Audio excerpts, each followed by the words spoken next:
Here's some Oh, trespassing right here. All right, here we go. perfect example. Hello there. Yes. Well timed, sir. Well timed. Yes, very well timed. Let's go ahead and jump in. So today's webinar is focused on trespass tactics, legal, police, and security strategies that will work. So we've got quite a few people joining us on the panel today that we're really excited to have. And I'll do some introductions here shortly, but I want to take a moment to thank the Greater Cincinnati and Northern Kentucky Apartment Association for joining and supporting these webinars. Thank you so much, and we're glad to have you guys here. So today's agenda, we're going to start by doing some introductions of the panelists. Then I'll go over a brief overview, some data surrounding the topic of trespassing.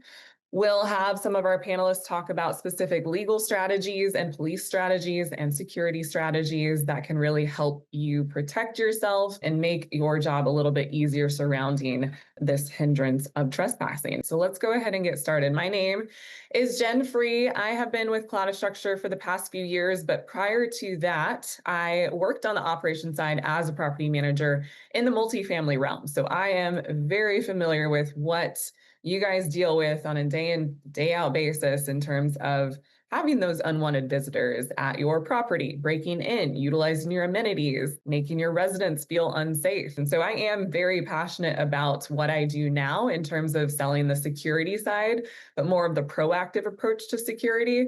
And we'll talk a little bit more about Cloudastructure and what we do and how that can really help protect you and your property. But happy to be here. And we have Melinda Macbeth. I know her face probably looks familiar to you guys. We're happy to have her here again. She is with Offit Kerman, and she is a leading litigator specializing in landlord defense and liability law. So she brings a legal insider's perspective on how slip and fall cases are built and how to safeguard around them, and the trespassing topic as well. We also have Brittany Kalber joining today. She is the VP of Kalber Company. That's a third generation family owned commercial real estate firm managing office properties across Oregon and Washington. So she's got nearly 20 years of industry experience, and she focuses a lot on property operations, safety, tenant relations. She really focuses on maintaining that strong sense of pride and ownership and lasting partnerships with every tenant. So really happy to have you here, Brittany. And I didn't thank you, Melinda. Thank you for being here as well too. And then finally, we have Craig Allen. He is retired from the Charlotte Metro Police Department. So he served 2 decades as an officer at CMPD, specializing in physical security, personal safety, CEPTED, logistics, command center operations, false alerts, and community policing. So we have quite a few experts on this panel today covering all sorts of bases. They'll be able to answer all of your questions. So again, thank you, Brittany, Craig, and Melinda for being here. We're really excited to start this conversation. So just a really quick overview of Cloudastructure. We really focus on AI surveillance. And again, as I mentioned, creating that proactive approach to security. So back when I was on property, my ownership group didn't even have cameras in the budget. So let alone a property that just has cameras, they're just doing kind of the reactive, reacting to something that has already happened.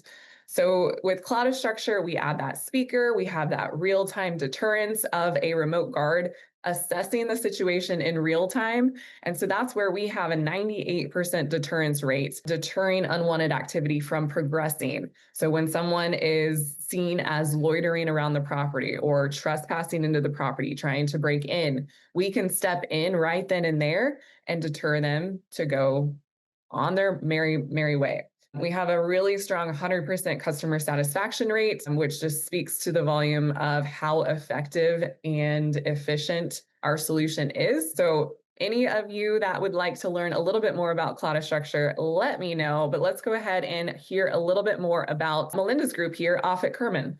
Thanks for having me, as always, Jen. Offit Kerman is one of the fastest growing mid-sized law firms in the country. We are not in every state yet, but I feel like we will be pretty soon. Between the last time I saw you guys and now, which I think was a month ago, we've added offices in 2 new states. So we do everything on the civil side except for personal injury, and we generally don't do criminal defense, although I do have a background in that myself. I am part of the landlord representation litigation group. I am based out of Maryland. I live in the wonderful city of Baltimore, but we have attorneys all across the country who can help you with everything from will drafting to family law issues to property management and landlord liability issues. I am happy to be here as always. Glad to have you here. So let's go ahead and jump into this topic. So we'll start with a brief overview. Trespassing is defined only as wrongful entry on real property, and there are different kinds of trespassers. So, Melinda, I'm curious, how does liability differ when dealing with an unhoused individual versus a criminal trespasser or accidental visitors? It really doesn't differ. Trespassing is trespassing. I think where there could potentially be some differences is if you get to the point where you're prosecuting this person, how the courts or how the judges will handle those types of situations are always going to be situational. If somebody just made a mistake and walked onto your property, it's unlikely that they're going to face any consequences for that, particularly if it was just a one-off incident. If that person is what I call a bad actor, there's someone who's there with the intent to commit another type of crime, then if you can prove it, which is always a key in any criminal case, if you can prove it, then the likelihood of there being more serious consequences are higher. Unhoused individuals, I think, are kind of treated the same way. But again, it always depends on their intent and to some extent how they behave once they've been caught. If you're a jerk to the police officer who shows up to deal with you, it's probably going to go a little bit rougher for you than it would if you are compliant and you are follow directions and you're sufficiently sorry for what you have done. And so, what kind of legal risks do property managers face if property damage, vandalism, or threat or theft occur due to those trespassers? So, for those of you who have attended some of our webinars before, you hear me talk about things like foreseeability and negligence all the time. So, a lot of a property manager or landlord's liability comes down to if the incident was foreseeable and preventable in some way. If this is the first time you've had a trespasser on your property and they come in and they commit a crime, and your security was good and everything else was in the right place, then probably no liability is going to pass to you. If this is the fourth trespasser in a week and the third theft in a week, and let's say the front door lock has been broken for a month, then you probably do have some liability because there were some things that you could have done to prevent or at least slow it down, and you didn't do that. The more opportunities that you have to fix a problem, the more you are aware of the problem prior to something like this happening, the more likely that you are to be liable. I've had instances from everything from somebody breaking into the rental office and stealing everyone's rent money, all the way to trying to get into individual people's apartments and commit crimes in there. And again, it just every time it's situational. The answer to every legal question, by the way, is it depends. We are There you learning. go. It depends, Jen. We're catching on. Craig, so I kind of want to hear your response to how police responses differ between each of these different kinds of trespassers. The main call comes in about trespassing, then that's a low priority. And we're going to approach the person with, hey, why are you here? Do you know you're not supposed to be here type thing? And again, if they're compliant, we're going to ask them to leave, and hopefully they leave on their own accord. If they don't want to leave, then we have some other means that we can exercise with them to get them to leave or take them to jail. We definitely, in those situations, need a representative from the property with us. If it's a known trespasser or a person who continuously trespasses, then we need the property owner to ban them. And for our jurisdiction, usually in the presence of an officer, so it can be documented. Then the next time they come back, if we know that they're not supposed to be there, then we can just arrest them, or the property owner can go down and sign a warrant for their arrest. But that's the person that continuously violates. You mentioned the one-offs. Hey, just ask them to leave. 9 times out of 10, they're going to be compliant. You're going to get that small percentage of people that just want to be jerks about it. Yeah, you never know what you're going to get, I'm sure, when you're presented with that situation. Are there any steps that property managers can or should take before calling law enforcement for each type of trespasser?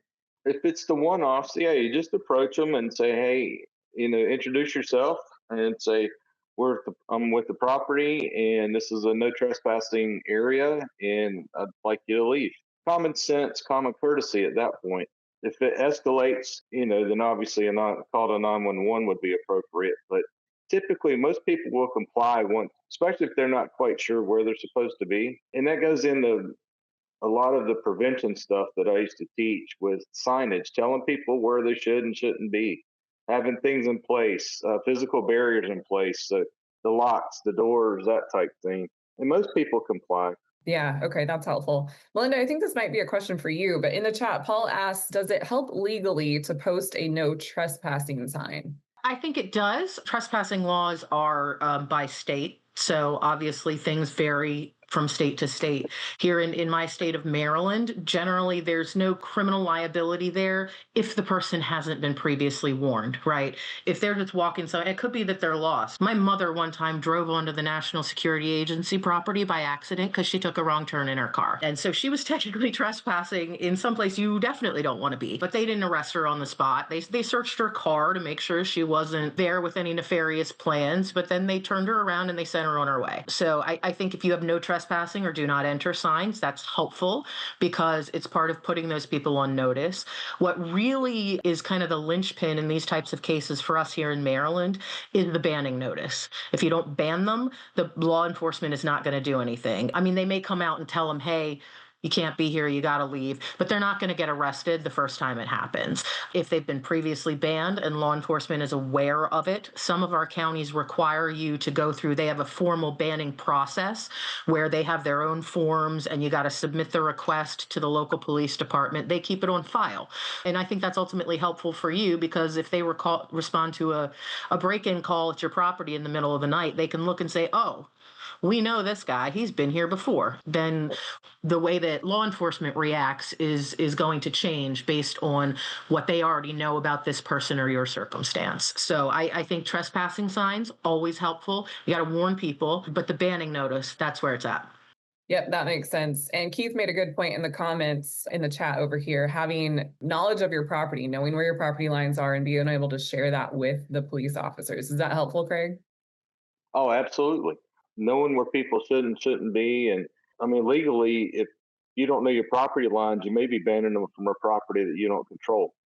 So, Brittany, I want to hear from you. You have properties in downtown Portland. Can you tell us a bit about how trespassers affect the daily life of a property manager there? It is a problem. You have all different types, of course. You have the trespassers that are just looking for a place to find a warm place to sleep for the night. Sometimes there's mentally ill or the drug users. And it depends on the approach that you're going to take, obviously. Sometimes we have to engage our private security immediately. Sometimes, as Craig mentioned, you can just approach yourself and ask them to leave. But you definitely want to assess the situation first to see what type of person you're dealing with. And I'm curious, I know you have so many stories, but what's one of the biggest challenges you've faced from trespassers? It really escalated in recent years. It didn't used to be quite so bad. We had trespass agreements with the local police, but they just became so overburdened and understaffed in recent years. Downtown Portland experienced a lot of difficulty. And so we found ourselves almost on a daily basis dealing with some form of trespassing. And probably the worst was we did have some people that were coming in daily into our mayor building and looking for a place to either go to the bathroom, do drugs, but it was definitely impacting because they were interfacing with our tenants. Right. And so when your tenants start to feel unsafe, they're not going to renew their lease. You want to make sure that you keep bodies in the building. And so we knew that we had to make some changes with our security. Yeah, absolutely. When it comes to keeping your residents happy, I mean, that's where the revenue comes from. So very important. Yes. And I do want to say this picture on the slide right here is actual footage that's capturing this person that trespassed into this common area, found his way in. He piggybacked in behind someone who probably used their fob to get in and just held the door open for them, but he just made himself right at home. I think one of you guys had mentioned bad actors. And so Cloudastructure is a system where you can actually tag someone as a bad actor if you have a repeat offender. And so that's going to be helpful in tracking who is on your property that's not allowed. You tag them as a bad actor, it'll automatically proactively send an alert to whoever on the call tree that you want that alert to go to. And that can also help you keep track of that for, offering that to the police, letting them know that this is a repeat offender. And Keith has a good question over here. What is the recommendation in dealing with unhoused persons where the jurisdictions have laws declaring homeless as a protected class? What are your thoughts on that, Melinda?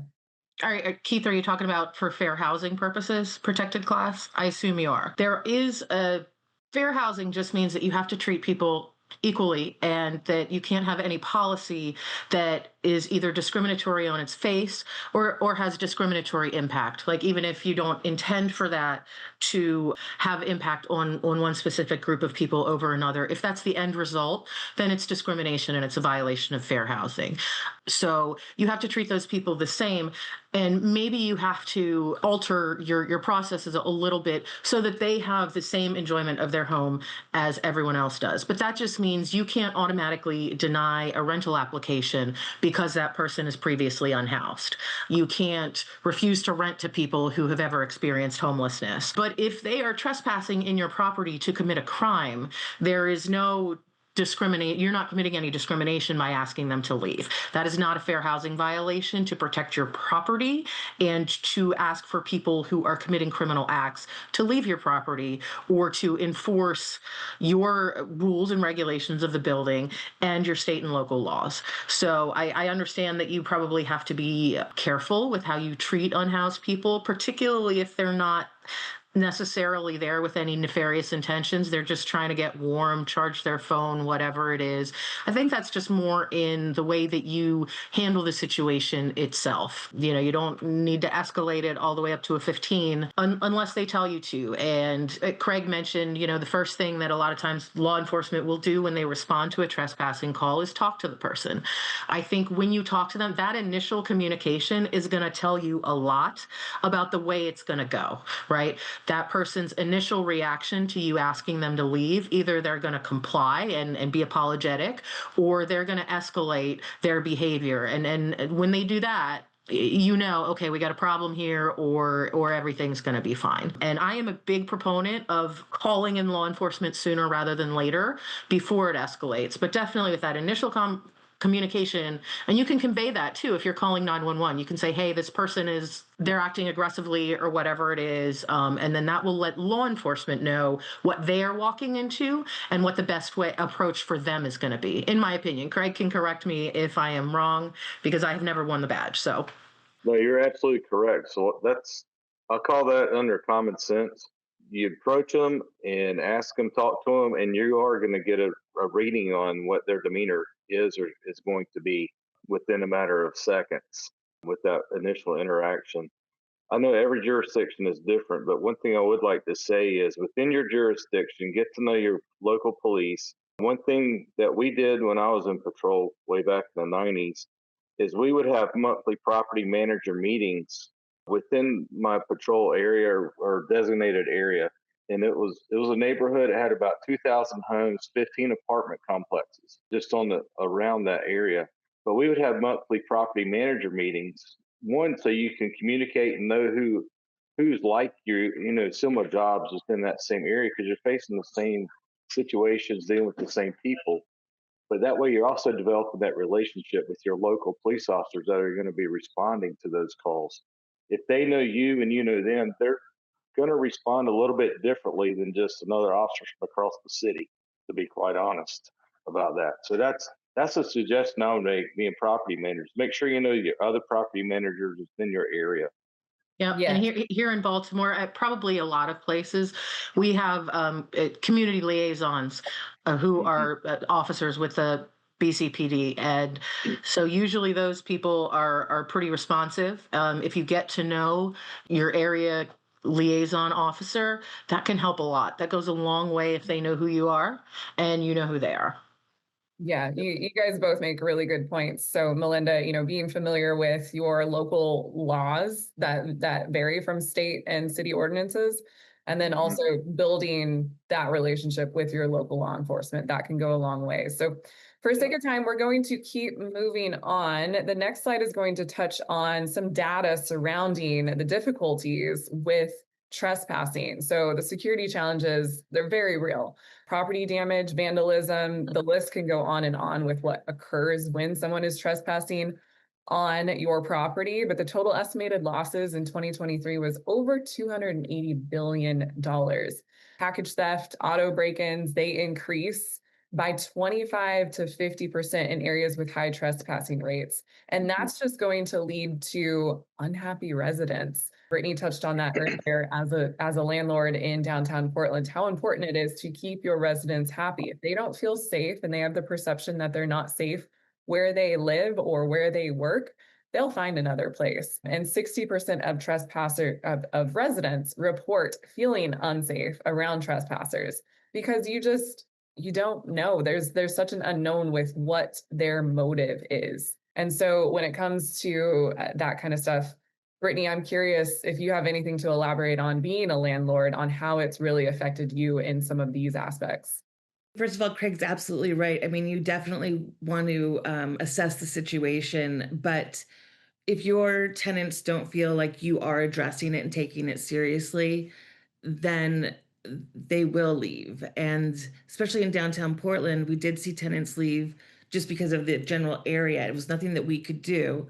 But as long as we could make sure that they understood that we were doing everything possible to keep our building, once they entered the building, they were safe, then we started to see more of a positive response. But you definitely need to demonstrate that you are putting forth every effort possible. And it took us a little while when downtown started to get a little bit more sketchy. It took us a minute to find our footing. But once we partnered with Cloudastructure and really put in a robust system, everybody's been really happy since then. Yeah, it really can make a big difference. So thank you, Brittany. All right, let's go ahead and move on to some of the legal considerations surrounding trespassing. So, Melinda, what are some of the best practices for working with legal counsel before taking enforcement action against trespassers? And then also there's a note here that talks about attractive nuisance doctrine. If you could kind of elaborate on that and how it applies to hazards, pools, construction sites, so on. So an attractive nuisance is, I like to call it the shiny things, right? It's generally is a liability concept that deals with children, right? So we're talking things that would maybe lure people in to trespass. Swimming pools or ponds, trampolines or playgrounds, cool construction equipment and machinery, abandoned cars, things that children would maybe think would be fun to play in. Even if it's on your private property and they're technically trespassing, if it's a lure to them and they're going to go in and play with it no matter what, if they hurt themselves while they're trespassing on your property, you are potentially liable for their injuries. This has happened countless times throughout this country. A child jumps a fence and drowns in your pool.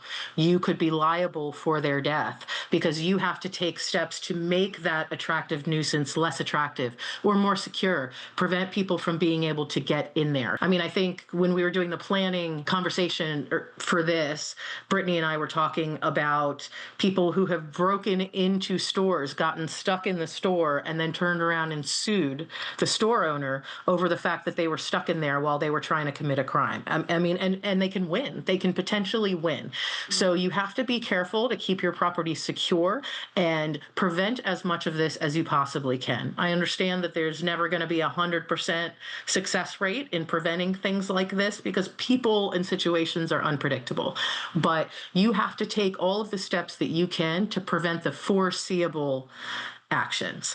And that's what I always talk about is the foreseeability and the negligence angle. So the other thing I always talk about, anyone who has been on these webinars before, documentation, evidence. That's what I need to win a case. If I don't have documentation, I can't win. So things like security footage, if you can show exactly what happened, that goes a long way. Even if it means that you're responsible for it, at least you know on the front end of, and you can hopefully avoid a lengthy legal battle by settling the case for, whatever is appropriate to settle it for. And then on the flip side, if this person is claiming that something happened and it didn't, or they're claiming that something happened and it's very clearly their fault, then the security footage is going to go a long way into helping you be successful in that.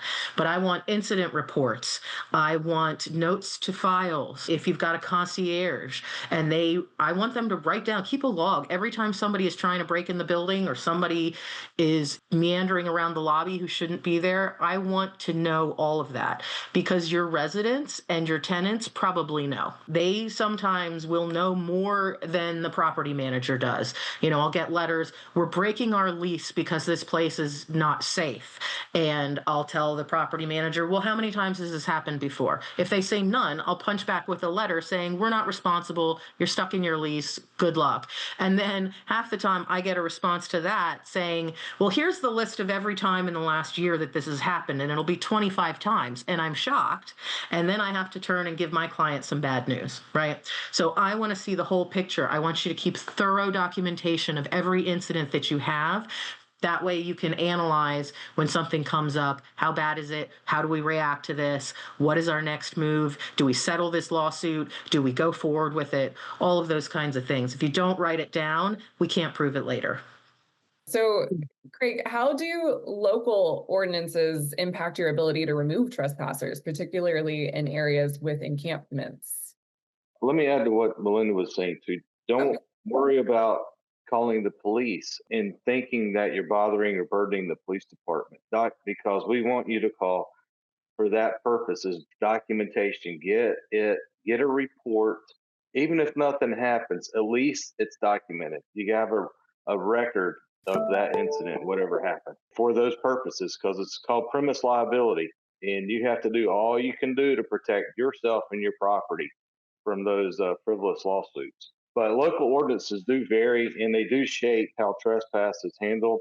But typically, trespass is as simple as walking into a place you don't belong.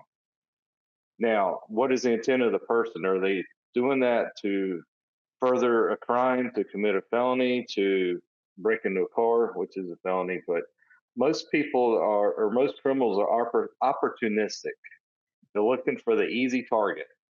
And as property managers, it's your duty to make it harder, make the targets harder for them to get. And that's talking with your residents. Don't use your car as storage, especially for firearms. Don't use your car for storing, valuables. Take that stuff inside. Because what happens, the word gets out with these criminals, and if they know parking lot A is easy targets and people are keeping things there, it could be a darker area, kind of out of sight. They're going to keep hitting it until they get stopped. And Melinda can vouch for that as well. She's been public defender in the past, and they don't want to work. They want the easy pickings. I always say that a lot of these misdemeanor crimes are crimes of opportunity, right? You're not specifically being targeted, but if your car door is unlocked, they're going to go through your car. If you leave something valuable in the passenger seat of your car, they might smash your window to get to it. If you leave nothing in your car, they're going to leave your car alone 9 times out of 10. They're going to go for the low-hanging fruit, right? Whatever they think is easiest for them to get in, get out, grab whatever they can. Crimes of opportunity. Craig, here I'm curious if you could give us kind of go over some of these best practices on how to handle unhoused trespassers specifically. I'm a proponent of signage, letting people know that these areas are not welcome.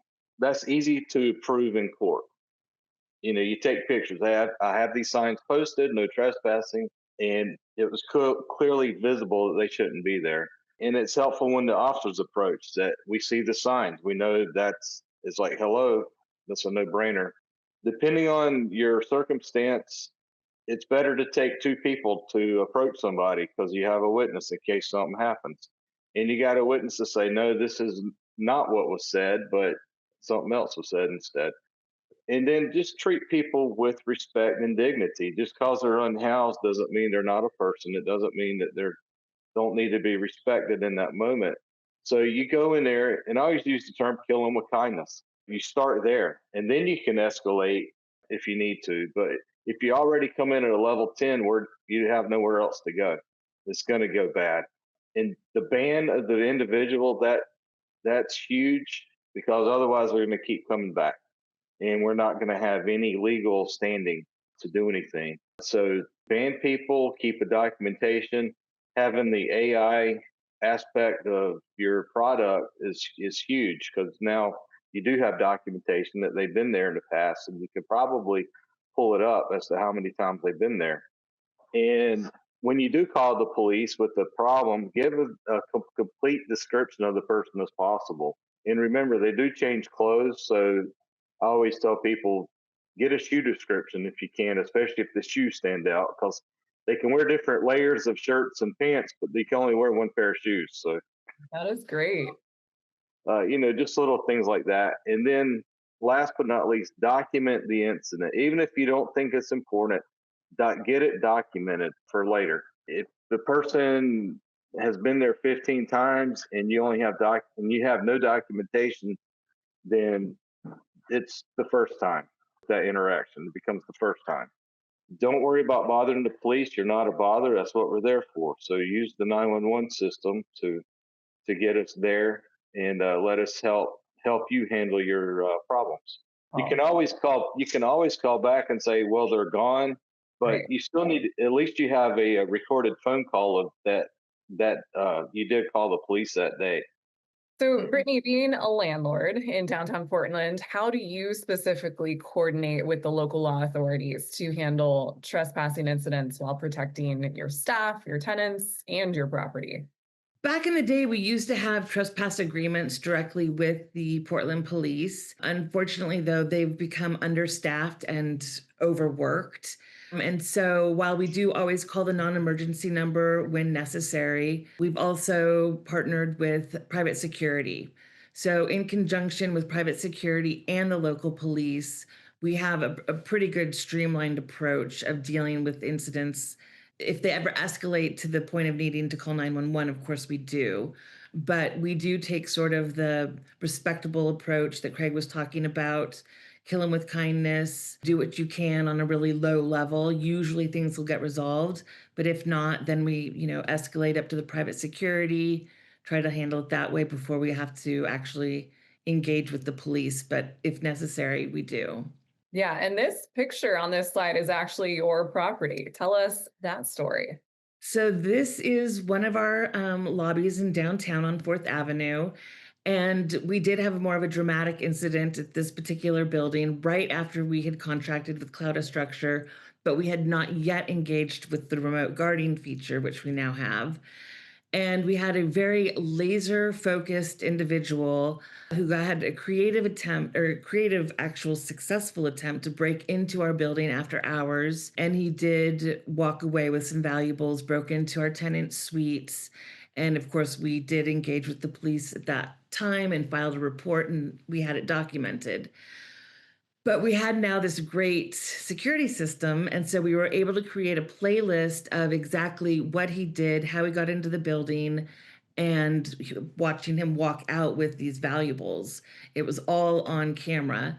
We were able to give that playlist to both our private security and the police so they knew who they were looking for. And we eliminated the weak link of how he entered the building. And he came back the very next night to try to get into the building again. And he's tried to unscrew the glass from the wood frame.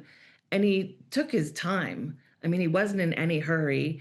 And this time we were able to catch him live on video, watch him do everything that he could to get back into the building and alert the police and our private security. The security was waiting for him on the street. We were all monitoring him in real time. And then the police rolled up. They were able to arrest him. And because of the footage that we were able to provide, they used that to prosecute him and identify him in a lot of other thefts in the buildings nearby. And they were successful in actually prosecuting, and he did some time. Wow. So it was one of our more dramatic experiences. But if we didn't have that footage where we could identify him and basically catch him red-handed, I don't know that he would have been caught. Yeah, what a great success story. And our tenants really appreciated it as well because it was everybody felt unsafe after knowing that their suites had all been broken into, things had been stolen, and then the very next night we were able to catch him. And so they went from feeling really uneasy to grateful, and their items were actually retrieved. So, Craig, let's transition to more of a suspicious trespassing event. What are some best practices there? Again, start 911 if you see people on there on your cameras, or if you just see people that shouldn't be where they need to be. I'm always about prevention. So what are you doing to keep them out of those areas to begin with? The other thing is, in these controlled areas, you get gated parking decks, you get your key fob access to certain areas. I would say or recommend make sure your local law enforcement has gate keys or a card key, some type of whatever access they need to those areas, especially if you want them to patrol those areas. Make sure they have the codes or some type of access in case your property management is not available. If you can get out there and meet the officer, that's great. But again, if we can't access the areas, all we're doing is a drive by and we're looking and waving at the person that's standing inside the locked parking garage in this case. So it just, again, it goes back to that relationship with your local law enforcement. Make sure that they help them do their job when they're responding to your property. And those are things that kind of go, by the wayside. You don't really think about having to give the law enforcement your Mhm. access control or ways to gain access into the property, or how important it is to give those specific descriptions. You want to give them the best chance possible to capture the suspect. Absolutely. If you're using surveillance, like cameras and stuff, you should be able to get a pretty decent description for the responding officers. And then let us know if they left the property, let us know what direction. We can still interact with them and find out who they are, get them identified at least, and then they get on our radar. So even if they've left the property, let us get out there and let us help you with these trespassers and these bad actors, as we call them. Yeah. So, from a legal standpoint, Melinda, what would the most valuable evidence be that you can present in court to testify against a trespasser, and especially one that's repeatedly accessing your property? Really, it's video. Obviously, keeping documentation is great. Having eyewitnesses who can testify at, yes, that's the person that I saw, is great. Every once in a while, you get someone stupid enough to show up in court wearing the exact clothes that they wore committing the crime. I had it happen one time and it ruined my week. The only thing that this eyewitness could remember was this bright yellow jacket, and I thought, oh man, I'm gonna eat this witness alive in court, right? And then my defendant walked in wearing a bright yellow jacket, and the witness who I was talking to just looked at me and went, well, there they are. And I turned around and I just, that was a bad day for me. But a lot of times witnesses can be unreliable. I think we all are aware right now that eyewitness testimony is an unreliable thing. People see things that they didn't see, or their memories fade, or it was dark. I wear glasses. If I didn't have my glasses on, who knows what the heck I saw? Video shows what it shows, unless it's AI generated in this day and age. I mean, obviously we have to worry about deep fakes and stuff like that, but I can tell you judges and juries, they like to be able to see what happened. That's generally the best piece of evidence that I have. If I have video of what happened, it is very clear and my job is easy. Yeah, I would add, along with video, make sure your cameras are working. Make sure you're getting the recording of what you think you're getting before it happens. So maintenance of that equipment, maintenance of your property. Go around and pull on doors that are supposed to be locked. We used to do assessments, building assessments, and whatnot. And inevitably, you find a couple of doors. You're walking with the property manager, and they're like, "Yeah, these are locked." You pull on them, and they're not because the latch may be malfunctioning and stuff. So maintenance is huge in prevention of these type instances. That is a very great point, Craig. I've heard so many times from property managers that, with their old camera system, their cameras go down and then they don't even know that the camera's been down until they're going to that camera to look for very important footage, which is not when you want to find out that the camera hasn't been working. So being on top of the maintenance of your system, which, just a quick shout out, Cloudastructure is proactive in that sense. If a camera goes down, it sends an alert. And we help monitor those for our clients as well. So really just staying on top of the health of your system is only going to help you in the long run. And then, as Craig mentioned, checking doors, people prop them open. And that's the way that a lot of people gain access into the building unwanted. So yeah, really great points there, Craig. Thank you for sharing. So this is a really quick video that kind of highlights Cloudastructure. Cloudastructure. Our AI surveillance technology spots trespassers the moment they appear on your property, before a situation ever becomes a problem. Our system analyzes every camera feed in real time, flagging unusual activity, whether it's someone at the pool after hours, an unhoused individual seeking shelter, or a suspicious person near the mailroom or parking garage. When that happens, our remote guards step in, and every response is customized. If it's a lease violator, the tone is friendly. Hi there, the pool's closed for the evening. Please head back to your unit. If it's an unhoused individual, it's gentle but firm. This is private property. We understand you may need assistance. Please move along safely. And if it's a suspicious individual, it's direct. This is live security. You are being recorded. Law enforcement is on the way. And in 98% of cases, the individuals leave. Each incident is logged with a written report and secure video clip, giving property managers complete visibility and peace of mind. It's AI precision paired with human judgment, working together in real time. Cloudastructure. Intelligent, always on, always watching.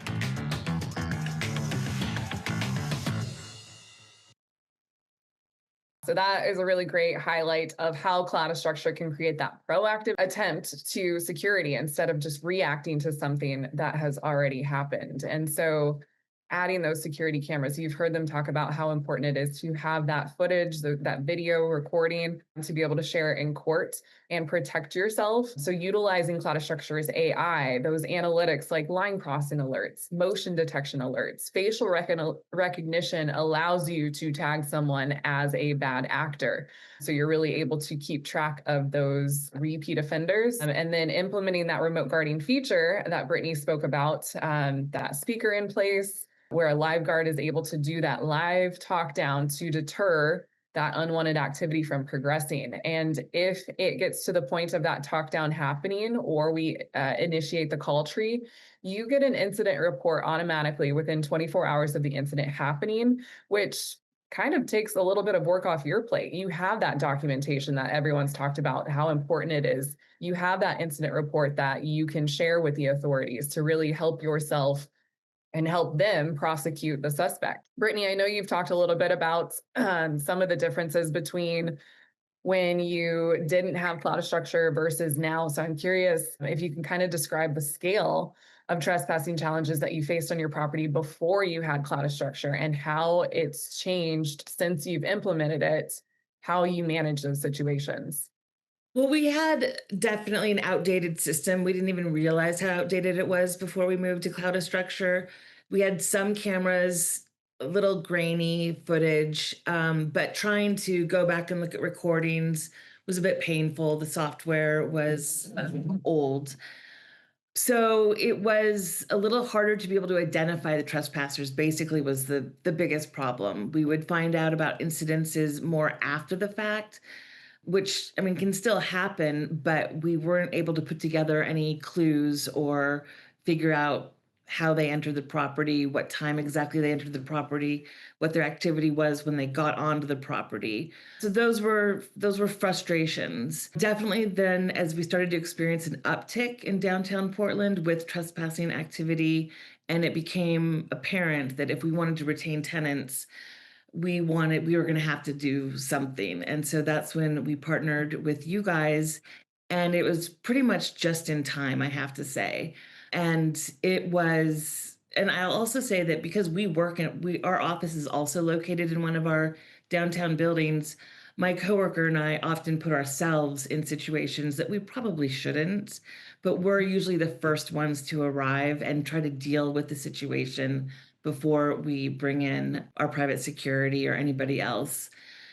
So as soon as we implemented installing a lot more cameras, we have eyes all over the properties now. We can see everything live. But my favorite feature has got to be probably the speaker, because the ability to be able to do our own talk downs in real time.